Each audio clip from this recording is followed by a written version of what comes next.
আমার মা আমার বাপ গাল খেয়েছে, আমি হক কথা বলি বলে তাই গাল খেয়েছে, তাহলে কি হক কথা বলা বন্ধ করে দেবো? না, বন্ধ করবো। এটা হয়তো আমার আল্লাহর পক্ষ থেকে পরীক্ষা। আমিও দেখেছি অনেক কষ্ট হয়েছে। কিছুদিন আগে কলকাতায় দাঁড়ি ভর্তি নিয়ে গাল দিয়েছে, গতকালকে তারা নিজেরাই গোষ্ঠী দ্বন্দ্ব করলো, আমার মা তুলে গাল দিচ্ছে। তোর যদি আমাকে এতই মারা শখ যায়, তোদের ভাঙড়ে যখন যাই বেরো দিবি ডাইরেক্ট। আমার মাটা কি করেছে? আমার মাটাকে ধরে টানছিস কেন? তার কি দোষ আছে এখানে?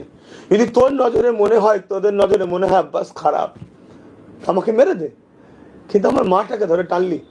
তবে আল্লাহ দেখেছে, আল্লাহ বিচার করবে। পাশাপাশি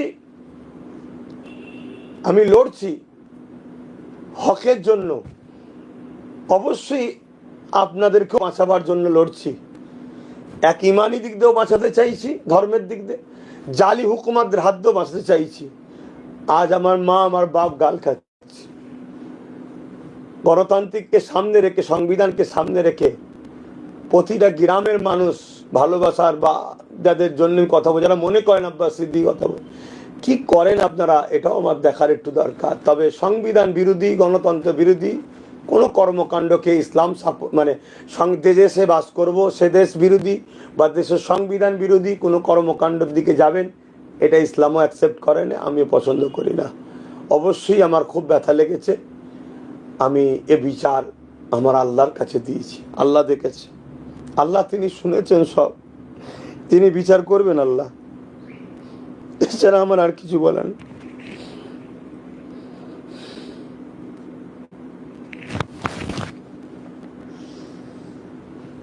আনিস খানের তৈরি স্টুডেন্ট ফ্রন্টের ছেলেরা আগামীকাল আলিয়া বিশ্ববিদ্যালয় রেজিস্ট্রারের সামনে তৃণমূলের ছাত্র পরিষদের ছেলেদের দ্বারা আক্রান্ত, কি বলবে?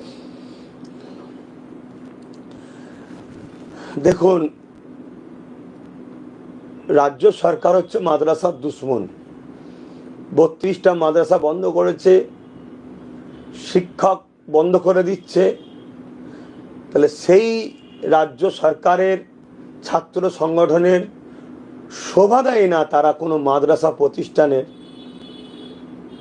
ছাত্র ইউনিয়ন করবে, এটা তাদের জন্য মানায় না। কিন্তু তারা জোর করে নিচ্ছে কেন? মাদ্রাসার আলিয়ার জমিকে বিক্রি করতে হবে, আলিয়াকে মিটা